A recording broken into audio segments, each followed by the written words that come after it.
Hello, it's Caroline Mitchell here. I'm an ex-police detective and crime thriller author, and today I'll be discussing the mysterious disappearance and reappearance of Sherri Papini. This is a bizarre case and I'll be giving you the latest 2020 updates, so stay tuned to the end. So we go to the rural community of Mountain Gate in Redding in California, and it's the 2nd of November in 2016. Sherri was a stay-at-home mum to her two children, 4-year-old Tyler and 2-year-old Violet. She and her husband Keith were described as a fairy tale couple, and he worked not far away at Best Buy. Mountain Gate is situated in the foothills of the Cascade Mountains, and it's a small suburb with a population of under 800 people, many of them retirees. It was a crisp, cool day when Sherri and her husband went about their normal business. There was nothing out of the ordinary as Keith went to work, and when he came home he called for her and the kids, but there was no one in the house. He went outside, still not unduly worried, but there was no sign of them. He pulled out his mobile phone and opened the Find My Phone app, which showed Sherri's phone to be about a mile away near their mailbox. He was getting kind of concerned by now, and he jumped into Sherri's car to go and find his family. But strangely, there was nobody there. Keith dials his children's daycare center. First thing I said is, what time did Sherri pick up the kids today? And when she said the kids are here, that was like, something is wrong. So where was Sherri? Well, alarm bells must have started ringing by then, and Keith asked his mum to pick up the kids and then scouted around the area and pinged Sherri's phone. He found it lying in the grass with strands of her blonde hair wrapped around the headphones. Keith is stunned. It's Sherri's iPhone, lying in the grass, strands of her blonde hair tangled in the headphones. Keith took 2 photos of Sherri's phone in situ on the ground before calling 911, and her pink running jacket was also found nearby.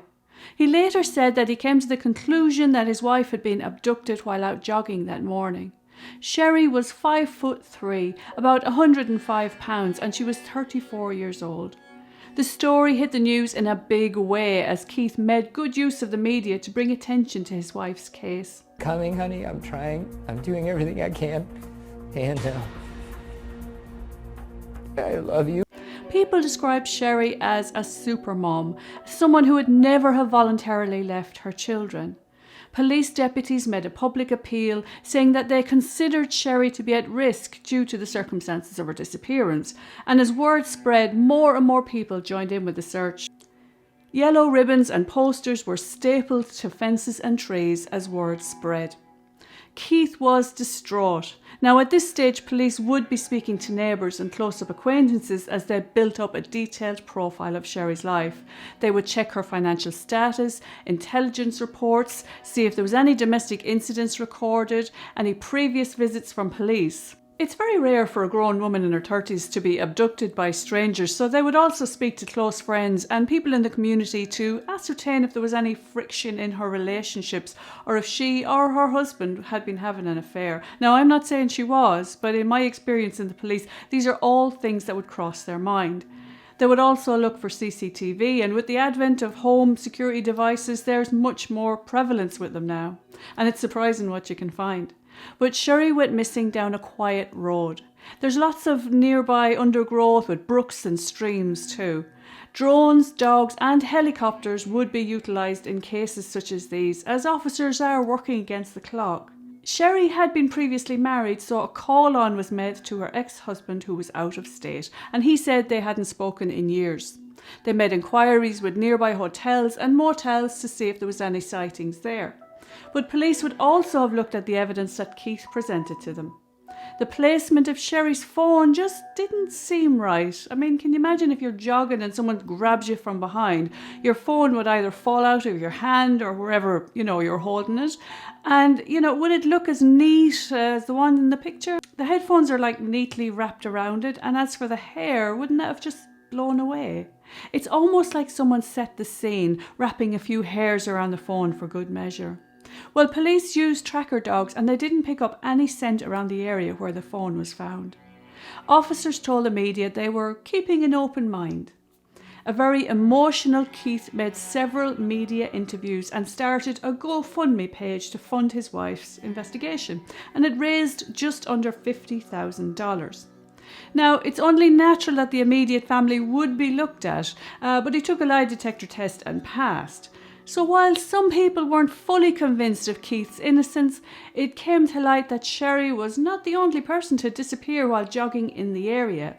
23-year-old Tara Smith also went missing while jogging in 1998, and she had a little bit of a similar appearance to Sherri, and sadly she was never found. Now at this point, things would take a strange turn. A man named Cameron Gamble got involved on the investigation, appearing on TV, and he professed to be an expert ransom consultant. But Cameron was later said to be a little bit sketchy and labelled a fame seeker and an opportunist. Apparently, he facilitated a mystery donor who was a famous wealthy entrepreneur who initially offered $50,000 reverse ransom for Sherri's safe return. And this had nothing to do with Sherri's family or the police, and this donor's identity was never revealed. The kidnappers didn't take them up on the reward, and the ransom was then doubled to $100,000 before the offer was pulled the day before Sherri was found. And yes, that's right, she was found. 3 weeks after her disappearance, on Thanksgiving Day, November the 24th, she was seen on CCTV running around after being freed by her alleged abductors. Just before 4:30 that morning, still wearing restraints and dumped on the side of County Road 17 near Interstate 5 in Yolo County. There is this new surveillance video. Police say it shows Papini rushing. Now look, we've highlighted it there for you. Rushing across a church parking lot and then back again. The timestamp on the video, 4:15 a.m. Thanksgiving morning. She was found by a trucker near the on-ramp to Interstate 5, not far away, just a few minutes later. And that was 150 miles south of where she was kidnapped. So after running to the back of the church, you could see her flying by on CCTV. She goes and finds it closed and then runs back to the road and apparently flagged down a truck driver who called the police. Although some people also say it was a woman who called the police, but I think several people seen her in a panicked state and 911 was called.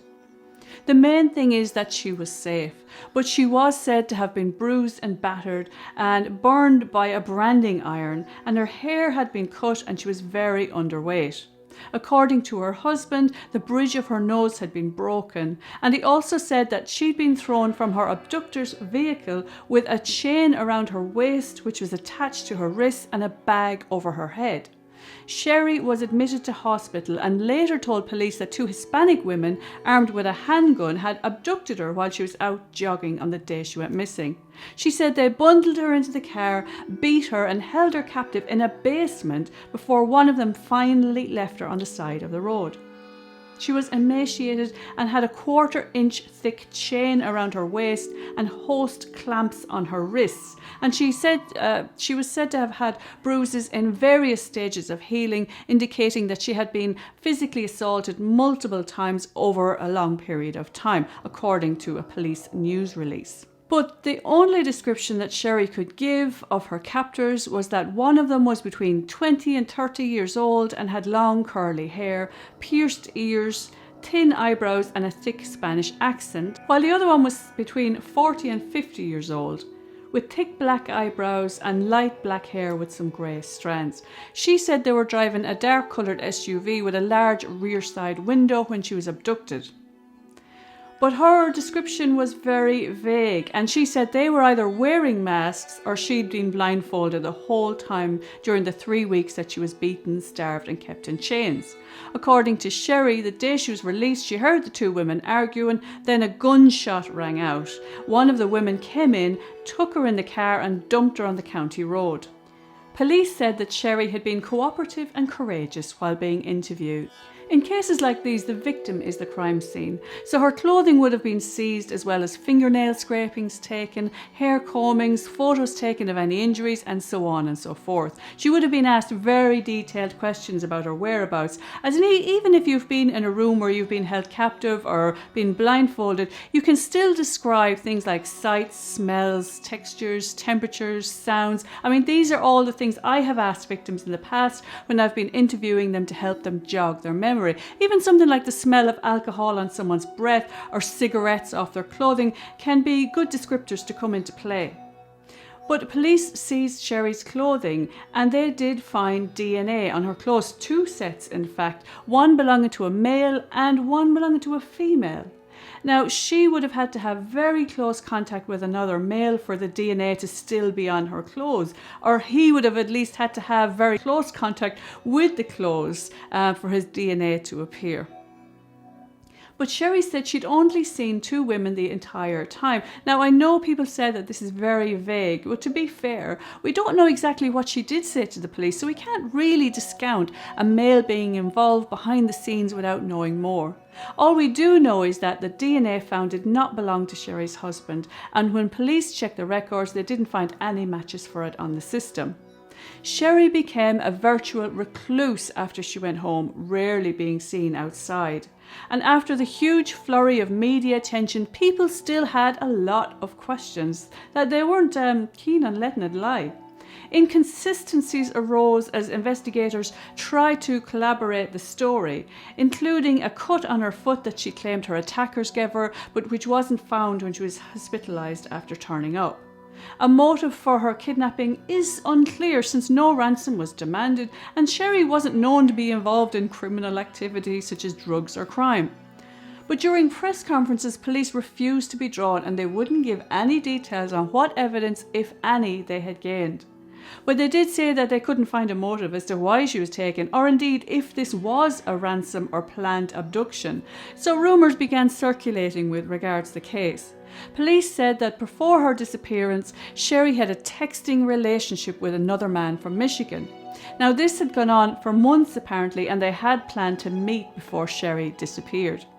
His contact was saved as a woman's name on Sherri's phone, and her husband was said to have known nothing of this until much later on. However, this contact was spoken to and cleared of any involvement in Sherri's case by police. A classmate of Sherri's came public and said that he had no reason to doubt her or her husband's credibility, that he'd known them for years, but he said he could understand why there were some skeptics. Well, these are the same skeptics that point to old police reports that later surfaced about Sherri's teenage and young adult years. When she was 18, her sister accused her of kicking in the back door of her family's home, according to old police reports found through a request by the Daily Mail. On the same day, her parents were said to have called the police to report the incident as vandalism and claimed that she'd taken off somewhere in Reading when Sherri had just run away from her family. 3 years later, when Sherri was 21, she made another call to the police alleging Sherri had taken money from her father's bank account, although reports later stated that she gave it back. Her mother called law enforcement again the same year to report that Sherri was harming herself and blaming the injuries on her, according to the Sacramento Bee. There was also an unfounded allegation that Sherri's in-laws claim that she attempted to stage her own abduction in 2006. But now I do say unfounded because it's important to remember that there's a lot of information circulating around the internet and not all of it's true. It said also that when Sherri turned up at the side of the road in the town of Mountain Gale that she had been branded with a threatening message on her right shoulder, although it was unclear, exactly what had been burned onto her skin or why, for that matter. And it could be because she had been earmarked for human trafficking, but no image has been released to the public, and according to reports it was starting to heal. Now, according to the Daily Mail, police said that the Sheriff's Office continues to examine the brand and its possible meaning, but details of the brand was remaining confidential as part of the ongoing investigation. So who branded Sherri and why? Well, it said that her husband Keith applied for victim relief funds 2 days after her disappearance. And people pointed to the fact that the couple raised nearly $50,000 on GoFundMe, which was more than a third of the cost of the house that they bought afterwards. Now, there has been some very negative comments left on their GoFundMe page, which has since been closed. And we don't know what they spent the money on, as the family are now being reclusive, although it's said that some of it did go towards private investigators to help the case. Despite releasing sketches of the two female subjects and offering a $10,000 reward for information about them, authorities have made no arrests. Something is going to reveal itself someday, Sergeant Brian Jackson, the investigator, said. But what does grab me about this case is that the police didn't treat it as a threat to the public at the time. I mean, they did advise the community to be cautious and aware, but that's as much as I could see. And you think, from my experience in the police, if you believe that there's women being snatched from the road in broad daylight by armed assailants, then they would have a duty of care to really warn people to be alert and push it home. Which means that they either think Sherri could have known her abductors or it was some kind of hoax. Now, I could be wrong. And, there's no clear motive either. So I thought maybe it could have been something to do with human trafficking, but that doesn't explain why she was kept in one place for so long. I mean, it's 3 weeks. She's what you call hot property, like when something's stolen, it's hot, isn't it, until they shift it on and get rid of it. So 3 weeks is a long time to hold on to someone. And perhaps due to all the media attention, they had to leave her in one spot. But it's also kind of unlikely that you'd break someone's nose and starve them if you're going to use them in such an awful way. But having said all of that, it could be just fear which has made Sherri's account seem vague. I mean, perhaps she bargained with her captors, saying that she wouldn't identify them if they let her go. And it's the branding and the cut hair. It's like a way of robbing her of her identity, which I've seen in victims before. And she could have been through a lot worse, and that she hasn't told us about. There could have been another male involved, and we may never know. She may have thought that she would never see her family again, and that's a terrifying thought. So where is Sherri Papini now? Well, she recently made a comment to the press maintaining her story and saying that she hoped the people responsible for her abduction would be caught. Her comments came after a tipster allegedly contacted the county sheriff's office claiming that Sherri was with him the whole time she was missing and that it was all a hoax. A law enforcement source told the New York Post that the man had called them a few months ago, but to be fair, it's very common to get a lot of crank calls when a case is in the media as much as this one. Her husband previously said in a statement, "Rumours, assumptions, lies and hate have been both exhausting and disgusting. These people should be ashamed of their malicious, subhuman behaviour. And we're not going to allow these people to take away our spirit, love or rejoice in having our girl found alive and at home where she belongs. I understand that people want the story, pictures, proof that this was not some sort of hoax or a plan to gain money or some fabricated race war." Since her return, Sherri has been living a very quiet existence at her family home on the outskirts of Shasta Lake. It's a small town with about 10,000 people in Northern California. Neighbours told the Daily Mail that she was a recluse but had begun to make a little bit more public appearances. And she was seen doing the school run and reading a book in her garden. But according to the Daily Mail, police were called to her home after screams were heard at the property. And these reported that a neighbour requested a welfare check after hearing two very loud noises like a Jaws-type movie coming from their home at 11 o'clock at night. The neighbour who made the call told the Daily Mail that she became concerned because hearing a noise from the Papini property was so unusual. "The reason I called for the welfare check is because they are normally so quiet and private. I went out for a smoke at 11:30, but 2 minutes later I heard their TV on crazy loud," she said. She thought it was odd because they have two very young children, but by 20 to midnight it had stopped. And the next day she spoke to her dad, and he said that he heard screaming about 20 minutes earlier.